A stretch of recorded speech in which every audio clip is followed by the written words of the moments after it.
Hey, you! Yeah, you! Are you still using that same old build? Searing flames. Well, why not try Elemental attunement. elite skills for people that need... Gratuitous amounts of energy.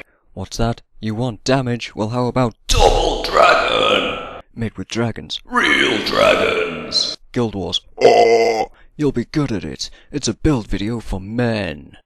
Okay, so enough of that nonsense. And hi guys, and I hope you enjoyed that intro. The Ellie update hit. If you want to know any more about the update and stuff, then go ahead and watch the podcast that me and a few friends made.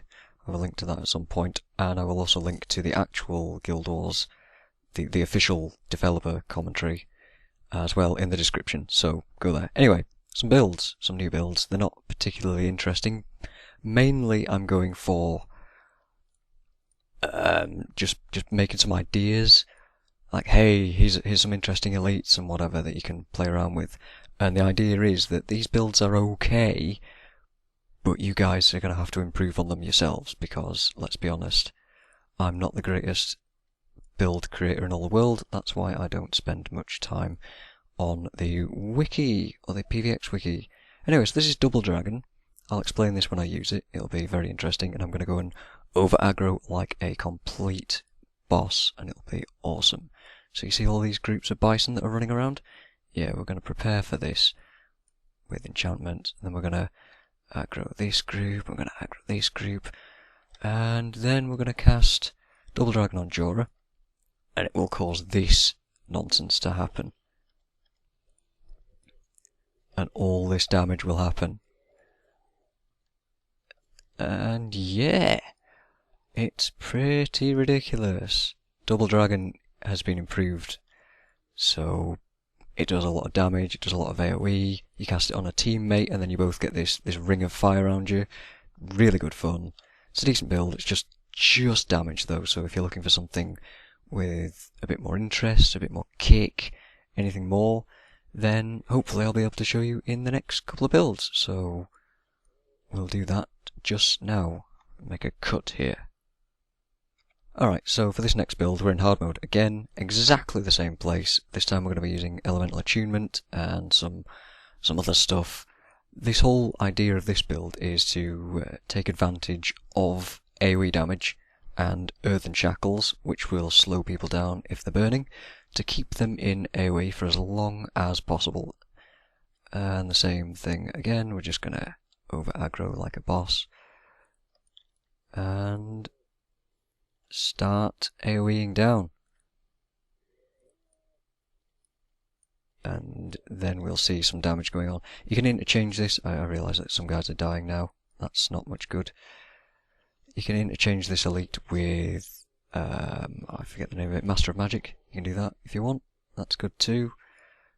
But I just found that Elemental Attunement is one of those skills that nobody uses, and I'd quite like to use it more. So yeah, you can try that. AoE. Right, next build. Okay, so this next build is... it's a farming build. Yes, I know what you're thinking. Why do we need a farming build in this? Well, I think you might be able to get away with using this in a proper situation, but it's risky as all hell. It involves Shockwave and Fragility, because Shockwave now inflicts 3 conditions on adjacent foes. You get blindness, you get weakness, and you get... what is it? Cracked armor. So this basically means you can become some kind of a glass cannon kind of thing. It's risky, hence glass cannon, but you know, it's a fun build, and if you want to play around with it and change it yourself, then I say go ahead, because I haven't got a clue what I'm doing. So we're just going to aggro some stone elementals. They're going to do no damage to us because they suck. And we're going to take advantage of fragility in this build. So we're going to aggro these guys. They're going to eventually take their time and come up to us. I'm going to refresh this. Oh yeah. And we're going to fragility, and this can do a lot of damage. Oh yes, yes it is. Now they're not supposed to run away like that. I mean, you could use grasping earth or something similar to keep them around. But I haven't got grasping earth on this build. The next plan is to shockwave these guys and kill them all, and then these other ones should walk over to us. It's not the best build, but again, I'd love to see what people come up with these shockwave builds. I would suggest actually maybe running the shockwave build in a melee bar, so maybe putting a sword on this character, or just putting it on a dervish. Because if you combine shockwave with crystal wave, you get that to trigger twice, and well, that's not quite right. Maybe if we just do that, we'll finish them off. Excellent. So that's that. I'd love to see what people come up with these shockwave builds and stuff, or if this sort of thing could actually be used in a proper situation. I don't know. I have no idea. So for the next build, we have... This next build is for all of you lightning fans. For this one, we're using Thunderclap. Yes, indeedy. But you could pretty much use any air elite, like Blinding Surge does more damage, great, excellent, does some blind. Glimmering Mark does essentially the same thing. Invoke Lightning is hit and miss with Invoke Lightning, but Thunderclap has an interrupt mechanic on it, which we're going to take advantage of, I hope, when we attack these Ice Imps.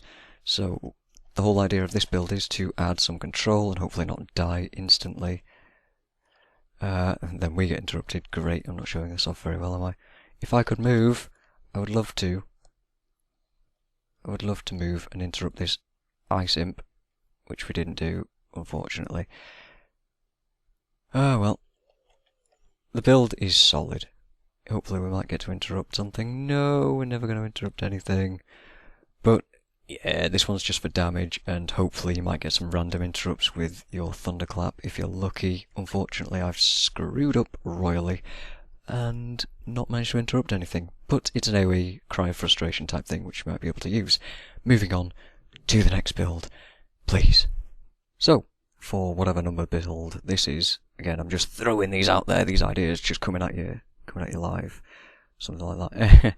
This one is a Mirror of Ice build. Again, with this, you can interchange this with most water magic elites and do pretty good. Shatterstone, if you want to do more damage, then go ahead, put Shatterstone in, brilliant. But the whole idea of this is to sort of control the enemy a bit more. So you've got Blurred Vision, which blinds stuff. Not blind, but it gives them 50% chance to miss.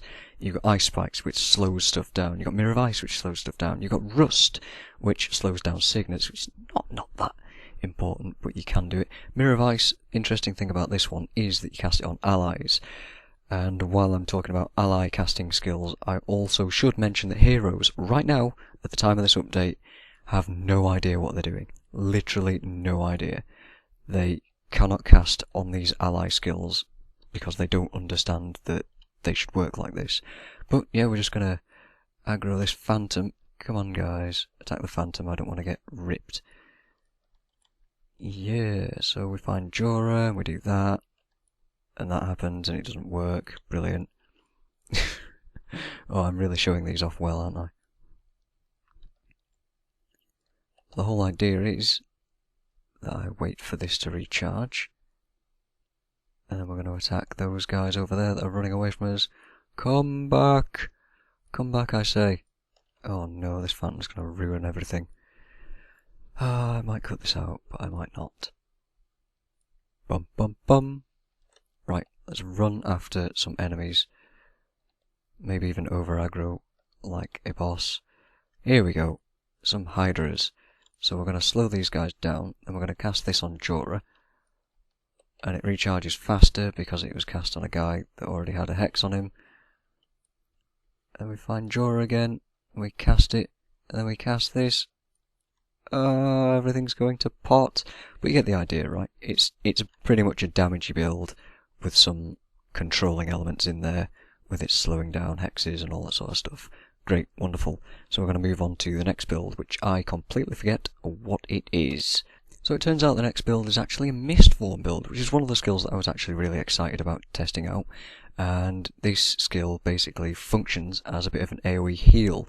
So the way it works is that it uses the energy cost of your skills. So you want to go with the most energy skills you can find. So we've got Deep Freeze, 25 energy, and fairly spammable, 15-second cooldown. Vapor Blade, 15 energy. Ice Spikes, 15 energy. It's going to be really helpful if you want to be a kind of a healer. And you can use this. I think you can use this with any elemental skill. I might be wrong, but whatever. Again, we're just going to run straight in and hopefully not get our enchantments stripped. We're not going to run straight in, but we are going to aggro some hydras like this. And then we're going to put up mist form, and then we're going to deep freeze, and you watch the blue numbers, watch the heals, 65 for there. Great. If you want to support heal, go for it. This is excellent. You do quite a lot of damage and run out of energy incredibly fast. It's because things are dying too quickly. But the point is, you're going to be healing quite a bit. As you can see, the amount of damage we took there compared to last time was almost nothing. Excellent, this build's working out. So with mist form, you can do that and be a healer. I'm not saying you can replace monks with this stuff, but I'm saying that you could possibly, if we look at my Gwen build here, she has Protective Was Kaoli in this, which heals for 50 every 25 seconds. This build that I'm running right now, I'm pointing at it like an idiot, is better. It's more sustainable, and you're doing damage, you're doing control, again, slowing stuff down, reducing signets, making them miss. Brilliant stuff. I'd love to see, again, what people come up with the miss form skills and builds. So I think the last couple of builds I've got revolve around secondary professions using Elementalist skills. So we're going to move into that straight away and wrap this video up pretty quick. So this second to last build is on a warrior. I'm using Elementalist skills on a warrior. What? What nonsense is this? But we've got Conjure Flame because we're using a fiery axe. And we've got Starburst, which will give us energy, do a hell of a lot of fire damage, AoE, and it will inflict burning. So this is quite an interesting one. I've always wanted to use sort of spells on a warrior, and it's never quite worked because of their energy pool. But this skill is perfect, and we're just going to use it. If I haven't mentioned this already, then I'm going to stick all of these things in the old description down below, and it'll be great. So you see, we're getting some energy there. This build is sustainable. Holy crap. A warrior build with spells that's actually sustainable. Are you nuts? No, but I'm having fun with it. So as you can see here, we can just do this all day because we're running on adrenaline. And we're going to bow. And we're going to average 47 DPS, which isn't fantastic. But you get to play with spells. And no, Riz and Gregor, you can't have Guild Wars 2 yet because it's not out yet. Oh, I know, it's a shame. There's one more build. It's not a proper build, I will warn you right now, but it's just to go over some things and some strange. Oh, well, we'll just see in a second, won't we? So this final build, it sort of goes over the strange combinations that you can now add with these skills, and these have been here for ages, but I've never really thought about them before. For example, I'm on an assassin. We've got Lightning Touch. Why have we got Lightning Touch? Well, assassins are fragile. They sometimes need defense. But why not add some offense into that defense? So you've got an offense-defense burger. I don't know what I'm talking about. But Lightning Touch is a touch skill, and it hits foes adjacent to target foe, inflicts blindness on any of these foes hexed with water magic. So I've brought my hero with a water magic build, basic stuff, and he's hopefully going to hex the Master of Damage, and I'm going to show you basic synergies. So we're gonna do this. We're gonna attack the Master of Damage and wait until he's hexed. He's hexed, and now he's blind, and we have tons of defense because of it.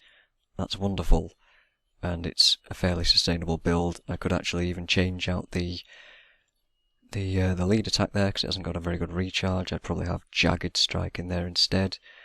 And yeah, very, very simple. There's a lot of synergies that are thrown out there now. And I'd love to see what people can do with, in particular, Gust. I'd love to see what people can do with that. Has Lightning Surge been changed? Don't know. But there is one more that has been changed that heroes can use as well. It's not in here. It's in Earth Magic. Where are you? Stone Sheath. I'd love to see what people can come up with these strange elites. I'd love to see some of these builds, man. I can't get this across enough. So, hope you've enjoyed these builds. I hope these have given you some ideas of what you can do, and I hope to see some people coming up with... I'd love to see video responses. Please, please, please, just show me some excellent early builds that will prompt me to go, I need to play Elementalist more. And yes, good luck with your endeavours. I've been Magical Mike, and this has been my video. Thank you very much.